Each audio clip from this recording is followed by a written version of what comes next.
Another month, another staff list. The next few episodes are packed with some pretty interesting pairings. It looks like we're building to the finale of this tournament now, and these are definitely the types of lists I like to see.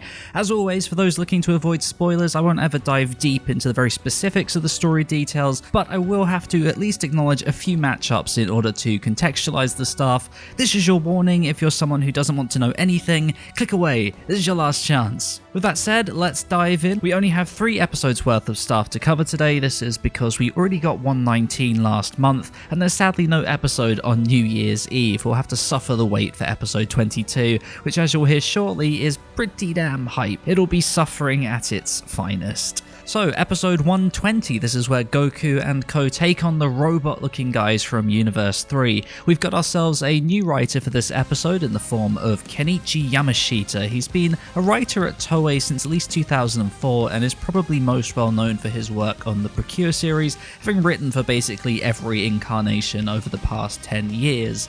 He's got several series composer credits, essentially a lead writer, so it seems he's someone who's very experienced and at least well regarded enough to end up in high positions. Unfortunately, I haven't seen any of his work to be able to say whether he's a great writer or just an experienced one, but from what I've gathered from looking at the reception to his episodes, it does seem like he's got talent. Hopefully he understands Dragon Ball enough to be able to deliver something interesting here. It sounds very much like an episode that will require a lot of group work, so fingers crossed we get some nice interactions. It's being supervised by Miho Tanaka and Masahiro Shimanuki. Tanaka's a really interesting name here. She's from Studio One Pack, who I'm sure we all know at this point as a regular support studio since Super began. Usually we get Yui Kinoshita or Chihiro Tanaka as the supervisor, particularly the latter as of late. For some reason we have Miho, who's probably most well known for being a supervisor of Sailor Moon Crystal's first few seasons. Not exactly the greatest of credits, but she also helped supervise episodes 6 and 19 of Attack on Titan, so maybe it's not the worst thing ever. I think their output will depend very heavily on what key animators they have under them. Part of me wonders whether it's just a typo and they put in the wrong Tanaka. They both have the same kanji, so I guess we'll see on that one. Masahiro Shimanuki, as we know, is usually on point. His last episode will have only been around 7 weeks ago by the time 113 rolls around. He's been looking a little rough around the edges with the usual 8 weeks lately, so that's a little bit concerning, but I still do have reasonably high hopes. He's a very weird and stiff animator with quite robotic movements, so I'm hoping he'll take it upon himself to do some key animation. His weirdo stiff style would probably work quite well. It's being directed by Hideki Hiroshima and storyboarded by Kiyosato Yamamoto. Unfortunately, directors not directing their own storyboards is a running theme for this entire batch. Directors always function better when they have full creative control, but I guess it's not the end of the world.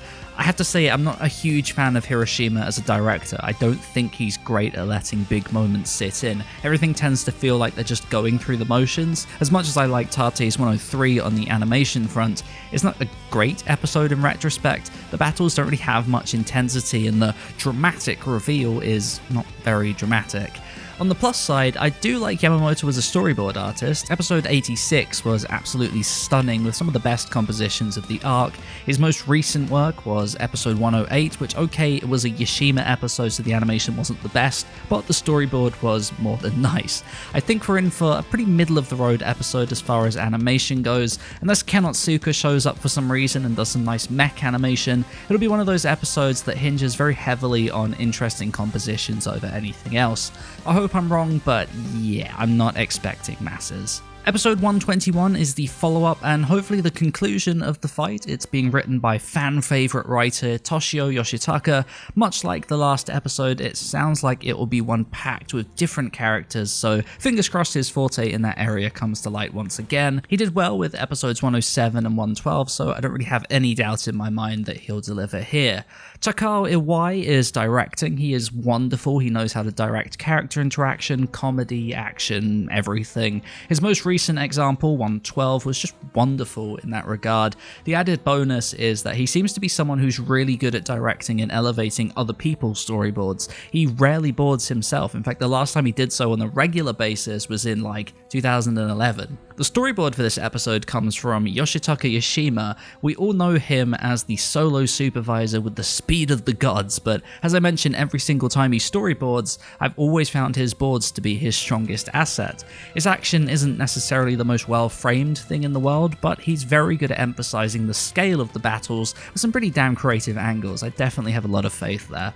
The most interesting aspect of this episode are its supervisors. It marks the return of Yuichi Kurosawa, who did do some key animation on episode 114, but hasn't supervised since all the way back in episode 106, which was pretty much a disaster. Tsuji recorrected basically everything. He's someone with real skill though, as we've seen across all of his past episodes, great detailed art with complex shading, and a pretty decent skill as far as actual animation goes too. I'm really hoping this episode is a strong one for him. He doesn't appear to perform too well under intense time pressures, but assuming all goes well here, we'll get ourselves at least one strong half. The next supervisor is Yuji Hakamada. For those who don't know, Hakamada was a very regular supervisor back on Dragon Ball Z and GT, handling some of the major episodes across both series.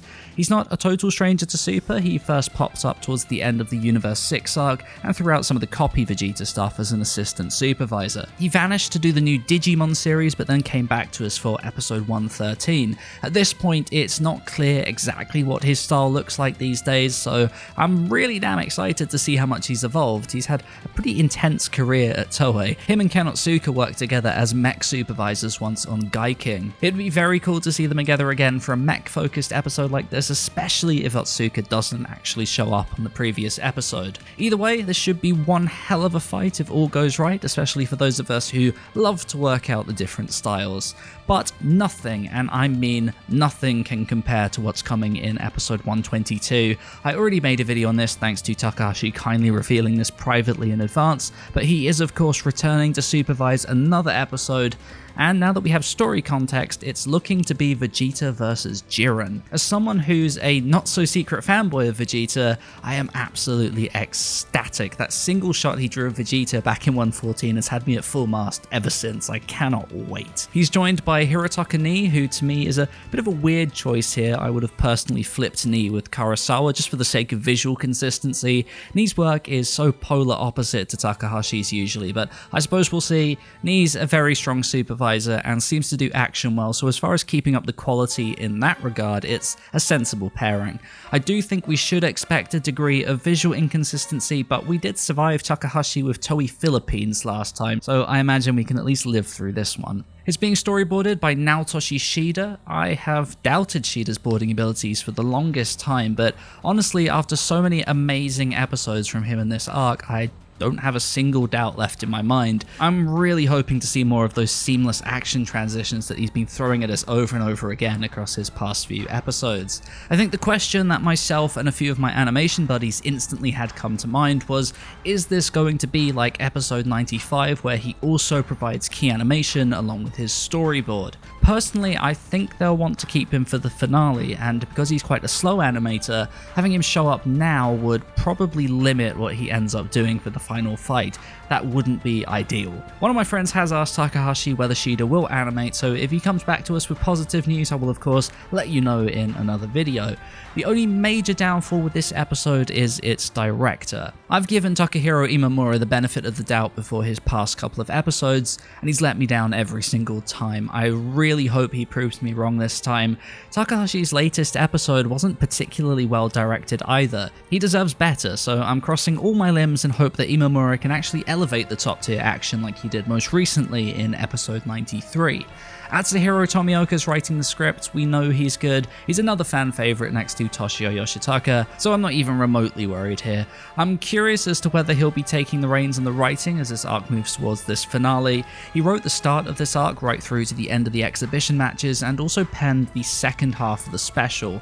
I'm wondering if he's acting as a sort of unofficial series composer, so we should get the answer to that next month. 122 might have its director against it, but everything else is so strong that, at the very worst, worst, it'll be a gorgeous, if a little underwhelming fight. Either way, it's easily the strongest staff-wise for this month and the big one to look forward to. But that is it for this month, a pretty exciting batch of episodes ahead of us as we move towards what will presumably be the finale of this arc, or the tournament at the very least. With this rotation, it'll leave guys like Naoki Tate and Shuichiro Minabe to once again lead the major action of this arc like they did on the special. The planning has been so strong throughout this tournament, so I'm glad to see it's not starting to crumble where it counts. I do not want a repeat of the future Trunks arc. I might not be engaged in this tournament narratively, but I would be lying if I said I wasn't excited for the pure spectacle alone. Thank you so much for listening. As always with these videos, let me know what your predictions are or hopes are in the comments section below. Who are the staff that you are most excited to see? Be sure to rate the video, let me know how I did, and of course I will see you next time.